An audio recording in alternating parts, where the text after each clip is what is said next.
Assalamualaikum warahmatullahi wabarakatuh. Salam sejahtera bagi kita semua. Salam Om Swastiastu, Namo Buddhaya, salam kebajikan. Perkenalkan, saya Tri Lestari, dosen bimbingan dan konseling Fakultas Ilmu Pendidikan Universitas Pendidikan Indonesia. Video ini merupakan video pernyataan diri dosen dalam unjuk kerja Tridharma Perguruan Tinggi pada bidang pengajaran. Video ini juga bertujuan untuk memenuhi prasyarat sertifikasi dosen tahun 2025. Salah satu mata kuliah yang saya ampu adalah mata kuliah Psikologi, Pendidikan, dan Bimbingan. Mata kuliah ini merupakan mata kuliah wajib bagi seluruh mahasiswa UPI yang menempuh disiplin ilmu pendidikan yang memiliki bobot 2 SKS. Mata kuliah ini ditempuh pada semester ganjil atau semester 3, yang mana akan disampaikan pada 16 kali pertemuan tatap muka ataupun tatap maya. Beban mata kuliah ini terdiri dari tatap muka atau tatap maya sejumlah 2 kali 50 menit, belajar mandiri 2 kali 60 menit, dan tugas terstruktur 2 kali 60 menit. Mata kuliah ini membekali mahasiswa calon guru dalam mengkaji konsep-konsep dasar psikologi pendidikan dan bimbingan yang melandasi penyelenggaraan pembelajaran yang mendidik dan bimbingan peserta didik yang memandirikan. Bahan kajiannya meliputi konsep dasar psikologi pendidikan dan perkembangan peserta didik, mengidentifikasi dan menerapkan pendekatan dan teknik bimbingan yang relevan dengan kebutuhan peserta didik, mendiagnosis kesulitan belajar peserta didik, dan merancang program remedial teaching yang tepat berdasarkan hasil analisis. Adapun kemampuan yang diharapkan pada mahasiswa yang telah mengikuti mata kuliah ini mencakup kemampuan sikap, pengetahuan, keterampilan umum, dan keterampilan khusus yang terdeskripsikan dalam capaian pembelajaran lulusan dan capaian pembelajaran mata kuliah. Adapun capaian pembelajaran lulusan adalah sebagai berikut. Serta capaian pembelajaran mata kuliah adalah sebagai berikut.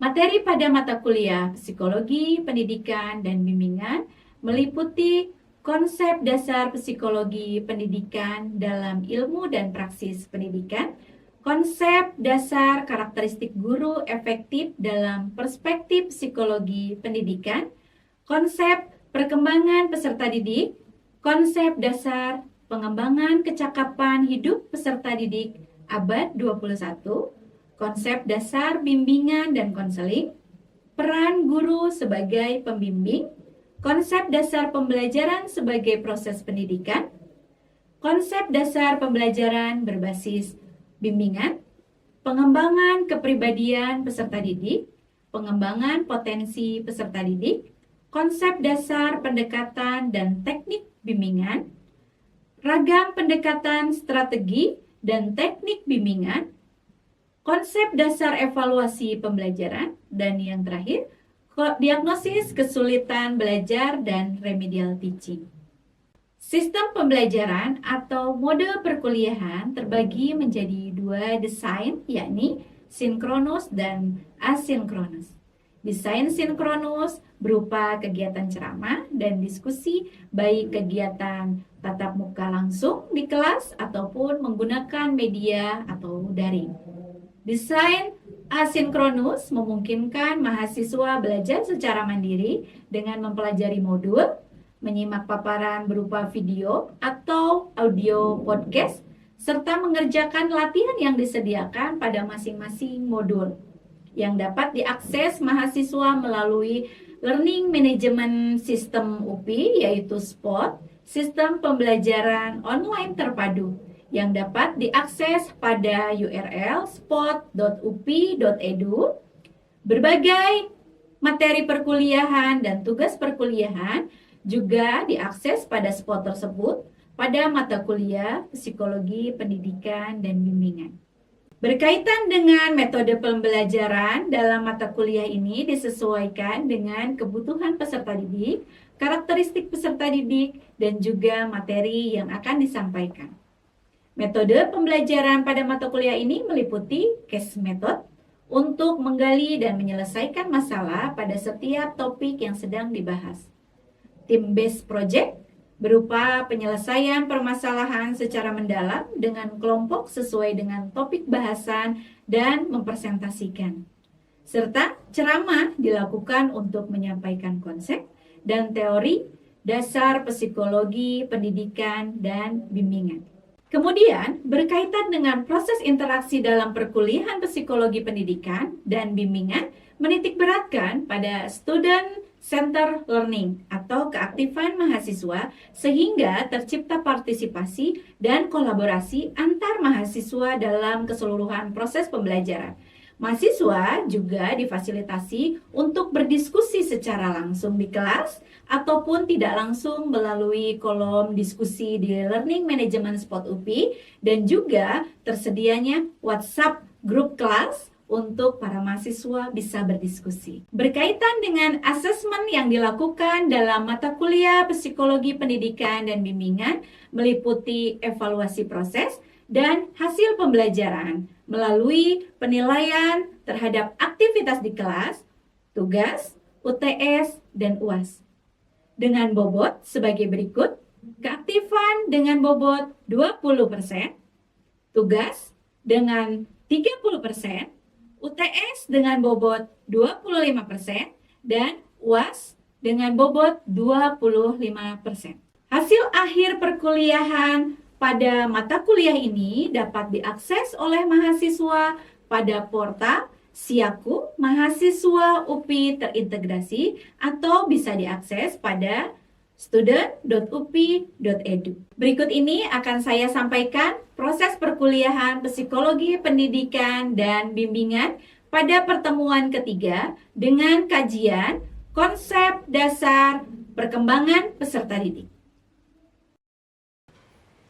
Assalamualaikum warahmatullahi wabarakatuh. Waalaikumsalam warahmatullahi wabarakatuh. Apa kabar ini teman-teman semuanya? Alhamdulillah luar biasa. Allahu Akbar.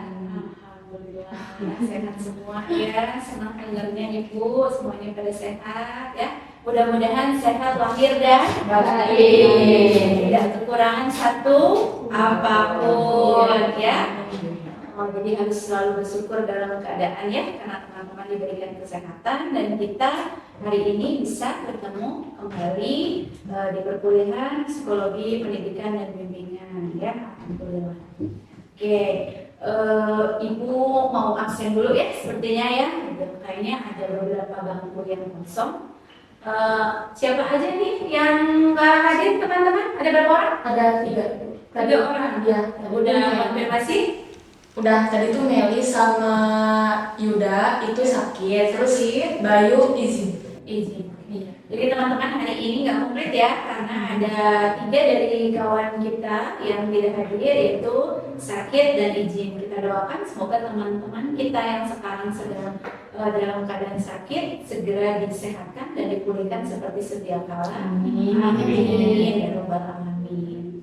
Oke, sebelum ke pembahasan kita di pertemuan kita ketiga ya, Ibu minta tolong dipimpin ketua kelasnya untuk kita berdoa bersama-sama ya, biar apa yang kita lalui dalam proses perkuliahan ini mendapatkan berkah dan manfaat ya.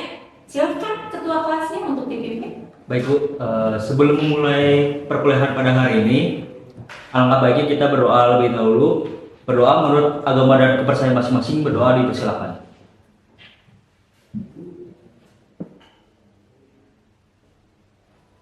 Selesai? Ya, oke teman-teman, sebelum kita masuki ke topik bahasan kita ketiga ya, di pertemuan kita ketiga di minggu ini. Ibu mau mereview sedikit aja lah ya, gitu mengingatkan teman-teman topik pembahasan minggu lalu. Apa teman-teman? Konsep dasar guru efektif dalam pembelajaran. Minggu lalu kita membahas terkait konsep efektif guru dalam pembelajaran. Jadi guru saja dituntut bagaimana untuk bisa efektif berperan gitu ya dalam perkembangan atau dalam mendidik para peserta didiknya gitu ya. Jadi teman-teman nanti kalau sudah lulus gitu ya, kalau yang menjadi guru itu harus bisa menerapkan bagaimana menjadi guru yang efektif agar bisa memaksimalkan peserta didik dalam segala potensinya. Kita sekarang akan fokus pada pertemuan kita ketiga di topik bahasa yang ketiga. Tapi sebelumnya siapkan handphonenya, buka spotnya masing-masing teman-teman. Ayo buka spotnya masing-masing karena ibu sudah menyediakan di sana untuk teman-teman membuka di post-test. Teman-teman silakan dibuka spotnya masing-masing. Akses spotnya sudah terlihat di situ di menu pertemuan ketiga teman-teman. Silakan diisi dulu post-testnya, tidak banyak soalnya, hanya 10 soal. Tetapi hati-hati karena itu soalnya mengecoh ya. Oke. Ibu mau tahu nih sejauh mana teman-teman nih sebelum kita membahas bahasan ini, teman-teman sudah baca atau belum materi ini? Silakan, boleh diisi. Sudah semuanya? Sudah aman ya diisi ya? Alhamdulillah. Oke, kalau begitu tutup spotnya. Setelah itu kita fokus ke layar, kita fokus ke bahasan kita di konsep dasar perkembangan peserta didik. Sebelum ibu masuk pada materi inti, ibu mau mengasah dulu nih wawasan teman-teman. Udah baca atau belum ya materi terkait ini? Apa yang bisa teman-teman jelaskan? Apa yang bisa teman-teman sampaikan untuk topik bahasan kita hari ini? Meliputi apa aja? Boleh? Perkembangan peserta didik. Yes, bagus. Perkembangan fisiknya, Perkembangan fisiknya, oke. Kognitifnya, Sosialnya, emosinya, kepribadian, emosional. Oke, jadi semuanya yang terkait tentang pertumbuhan. Kalau kita berbicara pertumbuhan, itu identik dengan perkembangan. Karena setiap individu itu pasti mengalami pertumbuhan dan perkembangan. Tapi mana yang akan berhenti lebih dahulu? Apakah pertumbuhannya ataupun perkembangannya? Mana yang akan berhenti oleh usia? Pertumbuhan akan berhenti oleh usia, tapi perkembangan akan terus berjalan sampai dia meninggal. Dari di dalam kandungan sampai pada dia wafat atau meninggal, kan gitu ya? Oke, jadi itu yang akan kita bahas untuk pertemuan kita hari ini. Baik, teman-teman, ini mengulas sedikit saja kita ya bahwa perkembangan peserta didik dalam konteks psikologi perkembangan seperti yang sudah pertemuan pertama kita bahas ya terkait psikologi perkembangan, psikologi pendidikan dan bimbingan di dalamnya meliputi perkembangan. Maka sekarang masuk pada psikologi perkembangan ya teman-teman. Jadi teman-teman ini diharapkan nanti saat sudah lulus menjadi seorang guru atau menjadi lulusan dalam bidang pendidikan, sarjana pendidikan kan teman-teman harus menguasai betul bagaimana psikologi dari pada peserta didik atau anak didik kita kelak gitu ya. Apa yang harus dipahaminya oleh kita? Ya tadi semua yang teman-teman sampaikan itu yang harus teman-teman pahami. Karena bagaimana gitu ya nanti seorang guru tidak bisa memahami bagaimana psikologi dari peserta didiknya itu sendiri bisa mengajar, bisa membimbing gitu ya, kalau tidak memahami terkait itu. Maka sekarang bagaimana agar kita bisa tahu, agar kita bisa memahami psikologi dari mulai anak-anak, mungkin nanti kalau yang menjadi guru SD, terus remaja, kalau sudah SMP dan SMA, atau dewasa, ya remaja ke dewasa, kalau sudah pada beranjak ke perguruan tinggi. Nah, jadi kita harus bisa memahami secara psikologinya. Jadi kalau lagi memarahi seseorang atau tadi marahi peserta didik, itu tidak langsung memarahinya, tetapi oh ini anak terlambat kenapa misalnya, oh anak ini menangis kenapa, oh anak ini murung kenapa, gitu. Karena kita belum tahu apa yang menjadi sebab akibatnya. Maka kalau kita memahami psikologi mereka, terutama dalam proses perkembangan mereka, kita akan tahu nih anak-anak ini usia 2 tahun sudah harusnya seperti apa, anak-anak usia 5 tahun harusnya dalam proses perkembangannya sudah seperti apa, gitu ya teman-teman. Jadi harus bisa kita pahami bersama bahwa psikologi perkembangan itu mempelajari perilaku dan proses mental dari setiap individu. Itu mencakup terus sepanjang kehidupan, sepanjang hayat. Ya, bisa dipahami teman-teman? Bisa. Oke, nah dalam perkembangan peserta didik ini ada konteks psikologi perkembangannya itu meliputi apa tadi? Meliputi pertumbuhan, latihan.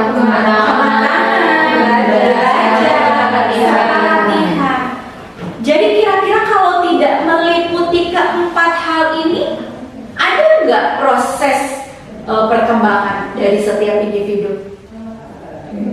Tidak kan ya? Ya tadi bagaimana individu itu bisa berkembang kalau tidak melalui kematangan, pertumbuhan, proses belajar yang tadi sepanjang hayat itu sampai pada setelah belajar latihan.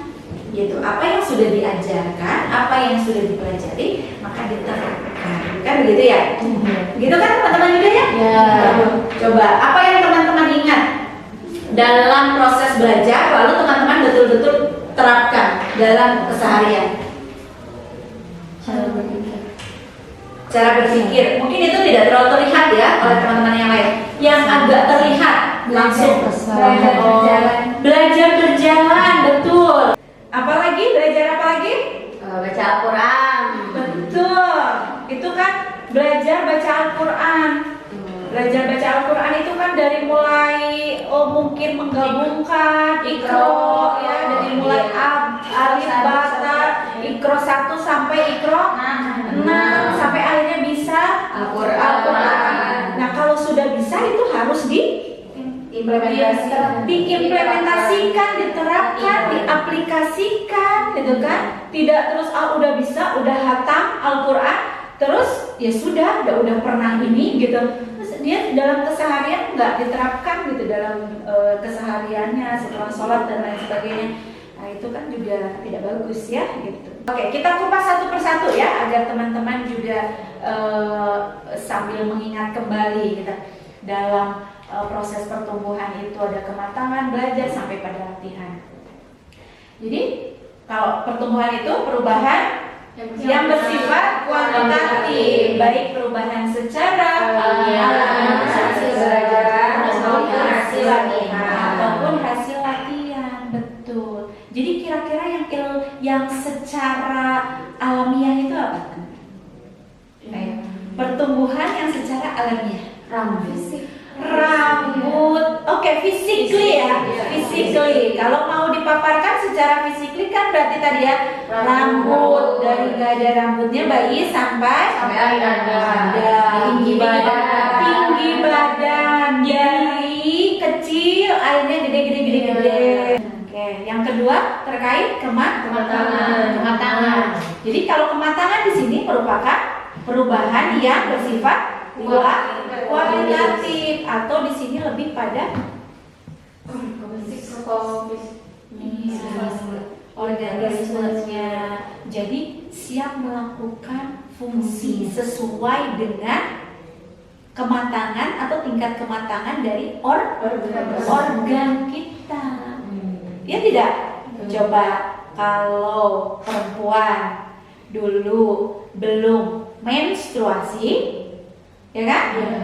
Karena ke tingkat kematangan sudah beranjak usia berapa nih sekarang? SD juga sudah ada ya sekarang itu yang sudah menstruasi. Jadi ya tadi karena matang maka diperlihatkan kematangannya itu dengan ya tadi kalau perempuan misalnya sudah menstruasi. Laki-laki apa coba laki-laki kematangan?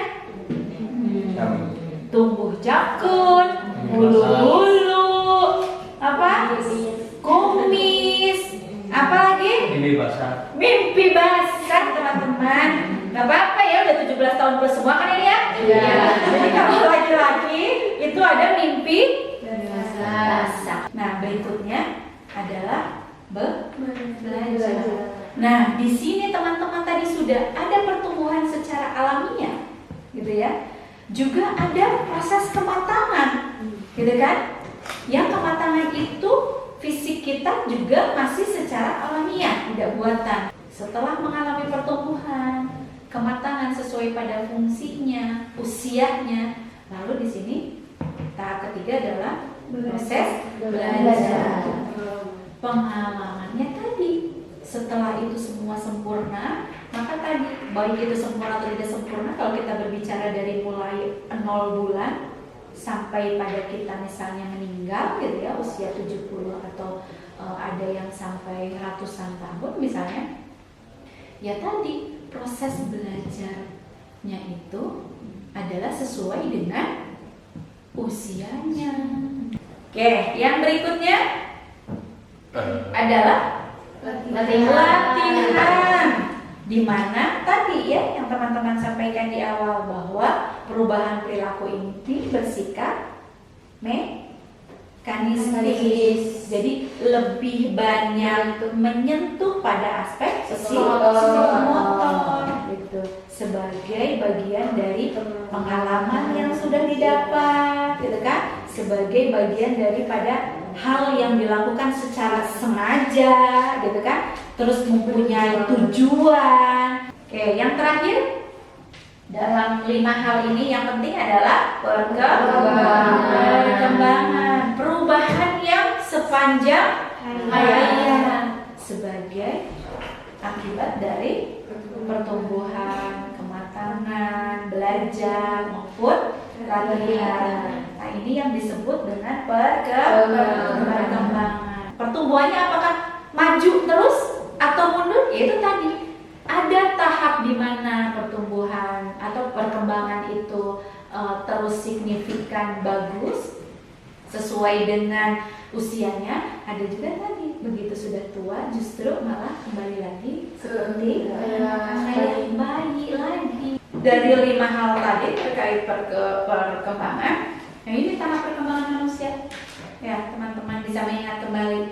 Ada masa bayi dan kanak-kanak, ada masa anak sekolah, ada masa remaja, ada masa dewasa, ada masa tua. Sebelum Ibu menyudahi pertemuan kita, ya, Ibu mengutip dari salah satu gitu ya hadis riwayat Bukhari dan Muslim di sini. Jadi setiap anak dilahirkan dalam keadaan yang fitrah. Jadi yang membuat anak itu, gitu kan?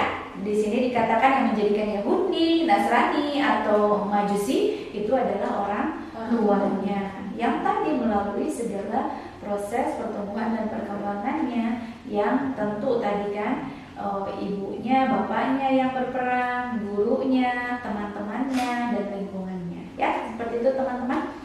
Oke, terima kasih sudah kita lalui ini perkuliahan kita di pertemuan kita ketiga kali ini, teman-teman. Ada yang mau teman-teman tanyakan terkait bahasan kita? Saya Ibu. Ya, boleh. Tadi kan sempat di masa perkembangan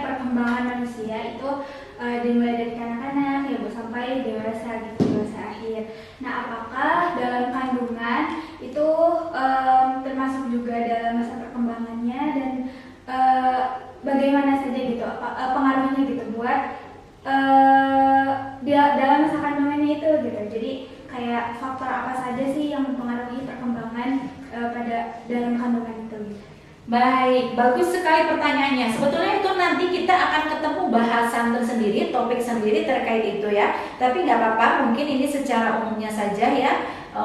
Ibu akan sampaikan ya tadi bahwa yang dikatakan perkembangan itu memang dimulai dari tadi ya, dimulai dari janin sudah ada di perut. Ya tadi perkembangan itu katakanlah dari mulai pertemuan sperma yang akhirnya membentuk menjadi gitu kan, sampai akhirnya dikasih nyawa, terus akhirnya keluar dari kandungan atau rahim seorang ibu, itu sudah dikatakan sebagai perkembangan. Dimulainya ada di dalam perut seorang ibu gitu ya. Tapi nanti kita akan bahas di topik yang tersendiri, itu nanti akan ada teman-teman kalau tidak salah di pertemuan ke pertengahan lah gitu ya, nanti akan kita bahas ya terkait mulai pertumbuhan dari mulai di dalam kandungan sampai dengan di lahir sampai dengan kematian gitu ya teman-teman. Oke, bagus. Yang berikutnya teman-teman mungkin ibu tidak akan meminta untuk teman-teman bertanya, tapi justru ibu ingin mau tahu gitu ya teman-teman sudah sampai mana nih pemahamannya, apa yang bisa teman-teman ambil nih apa poinnya atau apa yang bisa teman-teman simpulkan dari pertemuan kita hari ini, apa boleh? Terima kasih Ibu. Kalau yang saya bisa simpulkan itu, jadi saya lebih memahami gitu mengenai pertumbuhan dan masa-masa ketika saya waktu itu. Karena waktu itu mungkin saya belum memahami dan belum mengenal kalau misalnya memang waktu itu saya anak-anak, kemudian remaja awal gitu sampai dengan sekarang. Nah tadi kan sudah dijelaskan juga ya masa pertumbuhannya.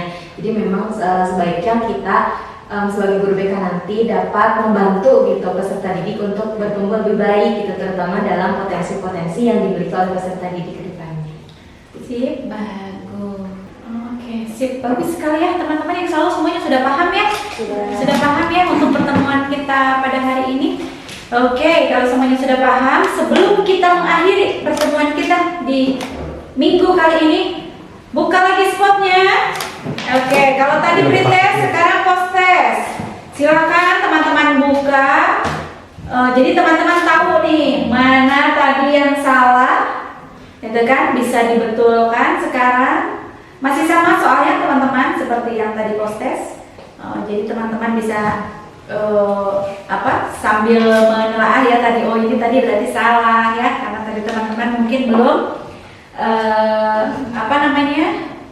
menyimak materi ini dengan baik gitu ya, membaca dengan baik, mempelajarinya dengan baik. Nah kalau sekarang teman-teman tentu sudah lebih paham.